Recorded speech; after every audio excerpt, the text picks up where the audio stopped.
Elizabeth, thanks for joining us. Thank you for having me. Yeah. You hosted our presbyopia breakout session this morning.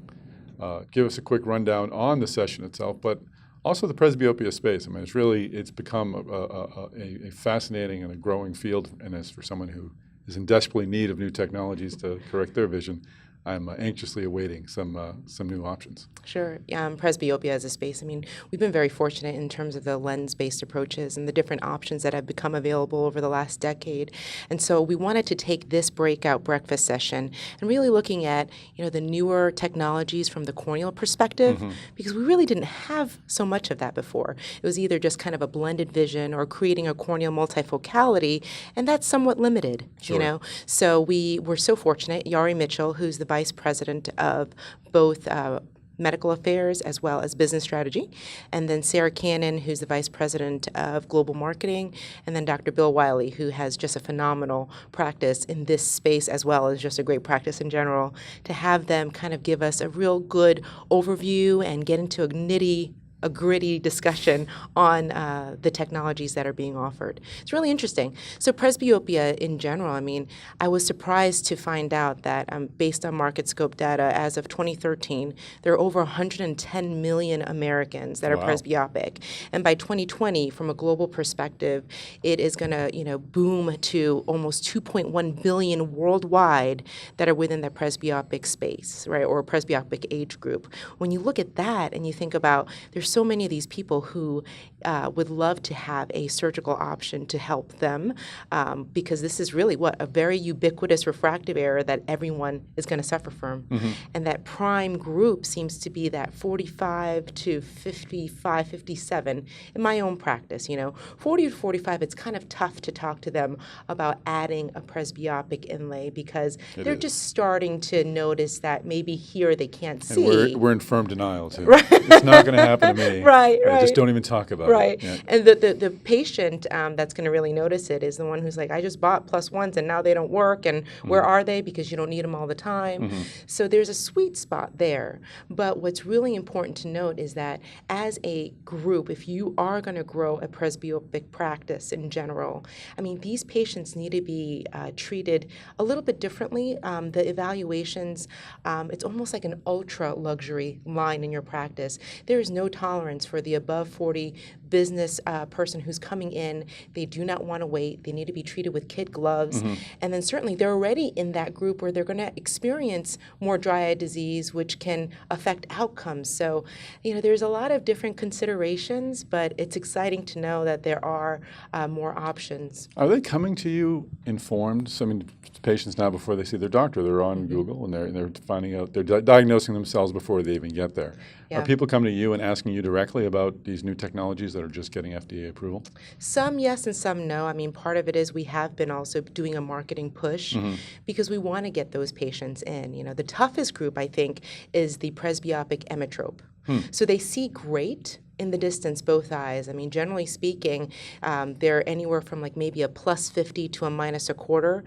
Not enough so that they are willing yet in the tender age of early 40s to want to give up any of that distance vision because they don't understand what the compromise is. You may give up a line or two of distance to gain a pound of near when their near is already not that bad yet, But those patients who are either myopic or +2, and you are able to offer them both refractive surgery to give them freedom from spectacles, plus give them also the ability to have the reading vision. I think that is a real sweet spot. And between the camera, I mean, I've just learned today that over 5,500 have been implanted in the U.S. so far. Wow. It was the earlier approved.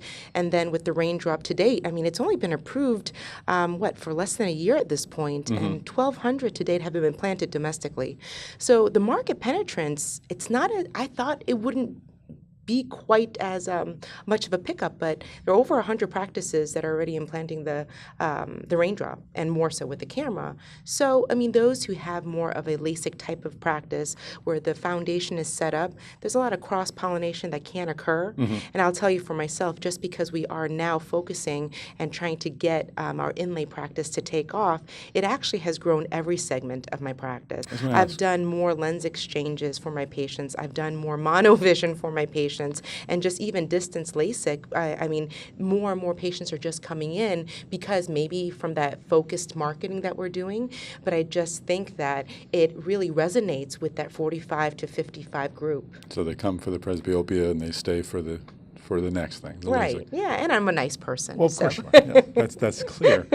So and you got into, so how is it impacting your practice? You're making structural changes. You're adding different elements to it. Are you also, how is it changing your interaction with the patient? Are you coming armed with more information? Are you setting aside more time to talk to them about all the options they have and may have in a couple of years? How does it change your interaction with the patient? Yeah, that's interesting. It has evolved a little bit. You know, my cataract evaluation days are like on Thursdays.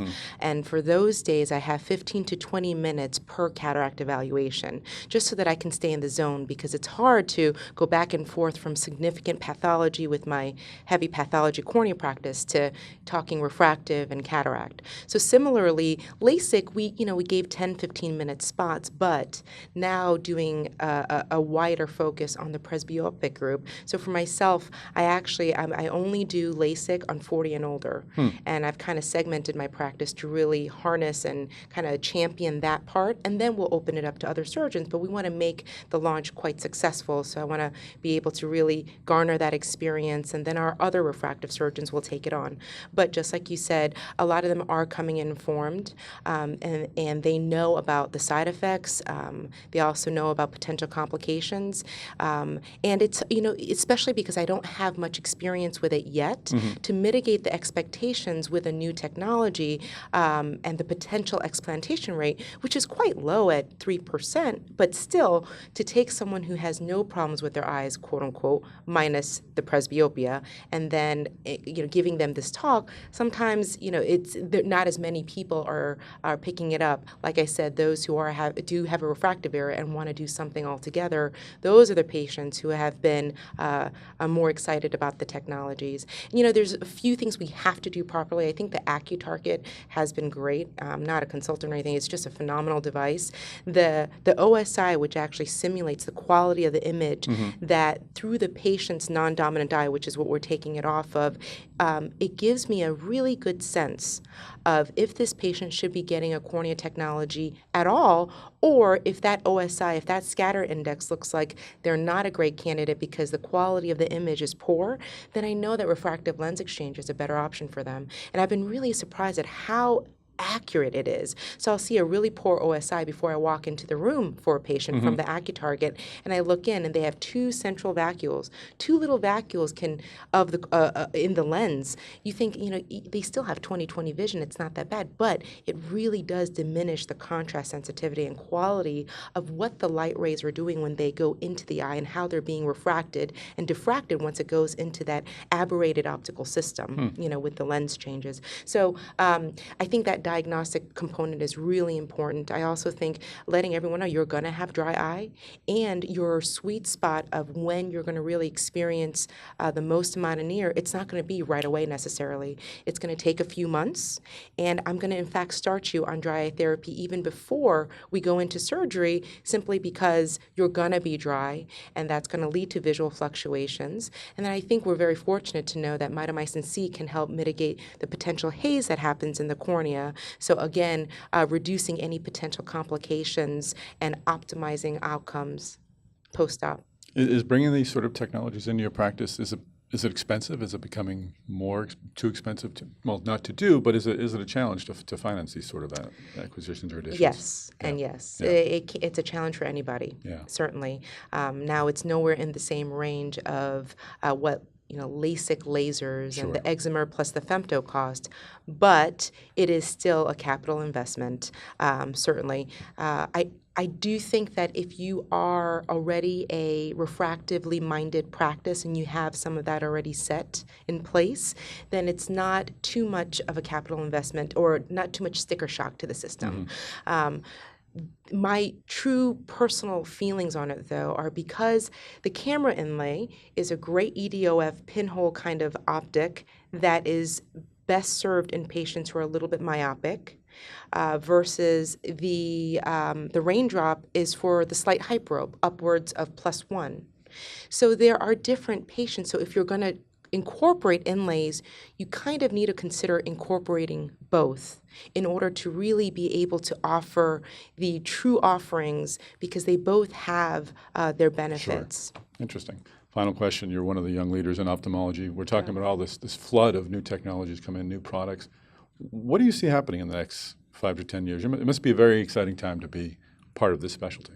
Oh, it really is. Yeah.